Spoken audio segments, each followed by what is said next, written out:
Hello, friends, and welcome to Adventures in Pixieland. My name's Amy. I'm an ordained minister, and we are in Bible study.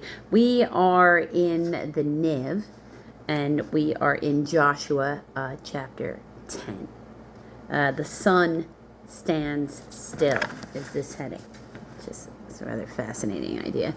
Now, Adoni, that's Adoni, Zedek, Zedek, king of Jerusalem, heard that Joshua had taken Ai and totally destroyed it, doing to Ai and its king as he had done to Jericho and its king, and that the people of Gibeon had made a treaty of peace with Israel and were living near them.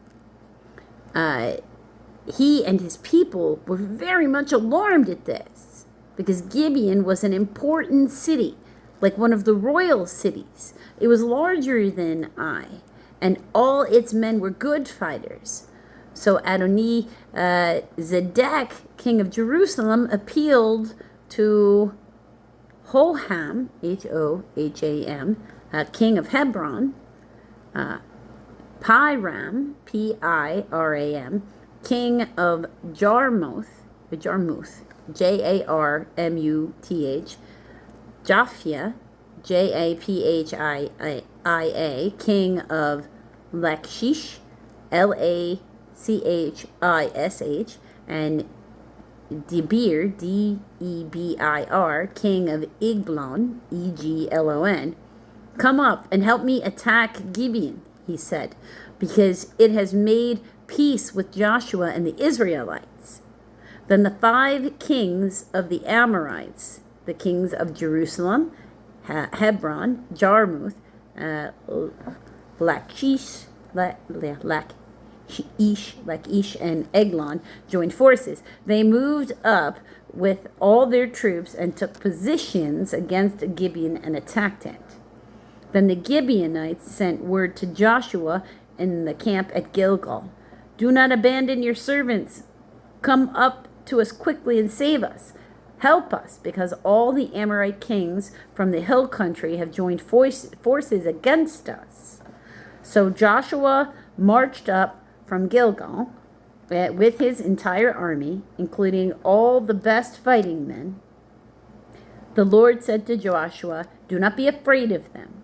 I have given them into your hand. Not one of them will be able to withstand you."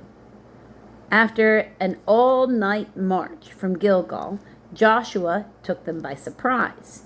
The Lord threw them into confusion before Israel, who defeated them in a great victory at Gibeon. Israel pursued them along the road going up to Beth Horon, Horon, and cut them down all the way to Azekah, Azekah, and Madaka, Makkedah. I probably completely butchered that. It's okay. As they fled before Israel on the road down to Beth Horon to Azekah, the Lord hurled large hailstones down on them from the sky, and more of them died from hailstones than were killed by the swords of the Israelites. So driven away by I'll remind you, this is a desert. I'm not saying it can't hail in the desert. It has hailed in the desert. I had hail in the desert last year. I live in the desert. It's a different desert. Just do you have any idea how unusual that is? The day the Lord gave the Amorites over to Israel, Joshua said to the Lord in the presence of Israel, "O sun, stand still over Gibeon. O moon, over the valley of Ajalon, Aijalon."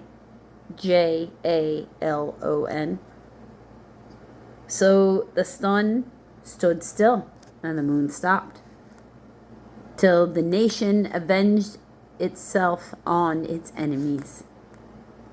It is written in the book of Jashar, Jashar. The sun stopped in the middle of the sky and delayed going down about a full day. There has never been a day like it before or since. A day when the Lord listened to man. Surely the Lord is fighting for Israel. Then Joshua returned with all of Israel to the camp at Gilgal. 5 Amorite kings killed. Now the 5 kings had fled and hidden in a cave at Makkedah, Makkedah, because maybe that one's closer. When Joshua was told that the 5 kings had been found hiding in a cave at Makkedah, he said, roll large rocks up to the mouth of the cave and put some men there to guard it. But don't stop.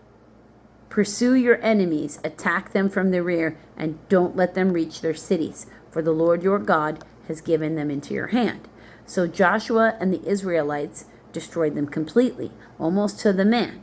But the few who were left reached their fortified cities. The whole army then returned safely to Joshua in camp at Makkedah, and no one uttered a word against the Israelites. Joshua said, open the mouth of the cave and bring those 5 kings out to me. So they brought the 5 kings out from the cave, the kings of Jerusalem, Hebron, Jarmuth, Lachish, and Eglon. When they brought these kings to Joshua, he summons all the men of Israel and said to the army commanders who had come with him, come here and put your feet on the necks of these kings. So they came forward and placed their feet on their necks. Then Joshua said to them, do not be afraid, do not be discouraged. Be strong and courageous. This is what the Lord will do to all the enemies you are going to fight. Then Joshua struck and killed the kings and hung them on 5 trees, and they were left hanging on the trees until evening. At sunset, Joshua gave the order, and they took them down from the trees and threw them into the cave where they had been hiding. At the mouth of the cave, they placed large rocks, which are there to this day. Then that day, Joshua took Makkedah. He put the city and its king to the sword, totally destroying everyone in it. He left no survivors, and he did to the king of Makkedah as he had done to the king of Jericho. And then southern cities conquered. Then Joshua and all Israel with him moved on from Makkedah to Libnah and attacked it. Then the Lord also gave that city and its king into Israel's hand. The city and everyone in it Joshua put to the sword. He left no survivor there. And he did to its king as he had done to the king of Jericho. Then Joshua and all Israel with him moved on from Libnah to Lachish. He took up positions against it and attacked it. The Lord handed Lachish over to Israel, and Joshua took it on the second day. The city and everyone in it he put to the sword, just as he had done at Libnah. Meanwhile, Horam, Horam, king of Gezer, Gezer, had come up to help Lachish, but Joshua defeated him and his army until there were no survivors left. Then Joshua and all of Israel with him moved on from Lachish to Eglon. They took up positions against it and attacked it.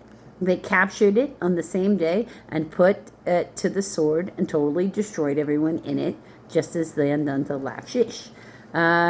Then Joshua and all Israel with him went from Eglon to Hebron and attacked it. They took the city and put it to the sword, together with its king, its villages, and everyone in it. They left no survivors, just as Eglon. They totally destroyed it and everyone in it. Then Joshua and all Israel with him turned around and attacked Debir. That's the Debir. They took the city, its king, and its village. They put them to the sword. Everyone in it they totally destroyed. They left no survivors. They did to Debir and its king as they had done to Libnah and its king and to Hebron. So Joshua subdued the whole region, including the hill country, the Negev, the western foothills, and the mountain slopes, together with all their kings. He left no survivors. He totally destroyed all who breathed, just as the Lord, the God of Israel, had commanded. Joshua subdued from Kadesh Barnea to Gaza, and from the whole region of Goshen to Gibeon. All the kings and their lands Joshua conquered in one campaign, because the Lord, the God of Israel, fought for Israel. Then Joshua returned with Israel to the camp at Gilgal. Now, that's a lot of battles in one chapter. That's like in a movie that would be like an action sequence montage. Until the next video, friends.